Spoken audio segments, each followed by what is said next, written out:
Cienījamie skatītāji, sestdien Latviešu biedrības namā pulcēsies 4 Latvijas politiskās partijas, lai veidotu jaunu politisko partiju apvienību.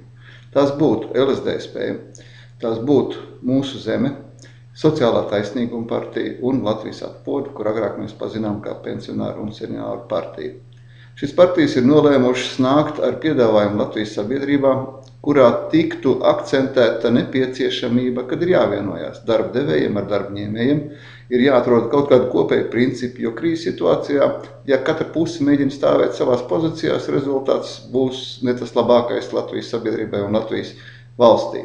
Mēs esam izstrādājuši šos priekšlikumus, šos 12 punktus, 15 punktus, kuri varētu būt kā pamats, lai vienotos ņēmēji ar darba devējiem. Un galvenie no šiem punktiem tādā gadījumā būtu, kad mums krīzes situācijā viennozīmīgi palielinās valsts regulējošā loma. Darba vietas, tas ir tas, kas šobrīd interesē visus, kad ir nepieciešama pārdomāt valsts reformu.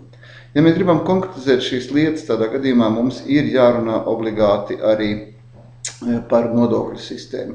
Un mēs uzskatām, ka šobrīd būtu pats labākais, ja nodokļu sloks netiktu palielināts uzņēmējiem, bet tas paredz iekšēju nodokļu pārdalīšanas iespēju, protams, un netikt samazinātas strādājošiem darba algas, jo tādā gadījumā mēs apgrūtinām iekšējo tirgu. Mums ir vēl virkni nopietni piedāvājumi, ar kuriem attiecīgi jaunā apvienība vērsīsies pie Latvijas iedzīvotājiem.